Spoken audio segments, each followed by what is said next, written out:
যখন বিয়ে শাদী করে ফেলে তখন ভাই ভাইকে চিনে না, ভাই বোনকে চিনে না। স্ত্রীকে ভালোবাসেন, মহব্বত করেন, সুন্দর আচরণ করেন, কিন্তু স্ত্রীর যদি কুবুদ্ধি দেয়, সেই কুবুদ্ধির কারণে আপনার বোনকে, আপনার ভাইকে আপনি যদি পর করেন, আপনি একটা নির্বোধ, আপনি একটা বোকা মুসলমান, আপনি কখনো বিচক্ষণ মুসলমান হতে পারবেন না।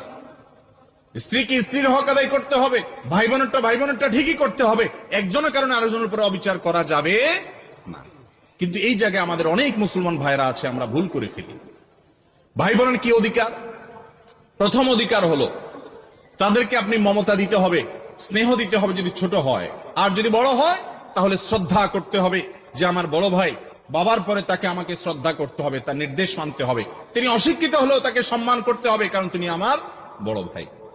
এবং টাকা পয়সা দেওয়ার ক্ষেত্রে, হাদিয়া তোফা দেওয়ার ক্ষেত্রে দুনিয়ার অন্য যে কোনো ব্যক্তির চাইতে আমি আমার বন্ধু বান্ধব, শ্বশুরবাড়ির আত্মীয়, অন্যান্য যত লোকজন আছে তাদের সবার চাইতে প্রায়োরিটি এবং অগ্রাধিকার দিতে হবে আমার ভাইকে, বোনকে, কারণ আমার রক্ত সম্পর্কে আত্মীয়ের মধ্যে এরা সবচেয়ে কাছের, যার কারণে তাদের প্রতি সবচেয়ে সদাচরণ করতে হবে।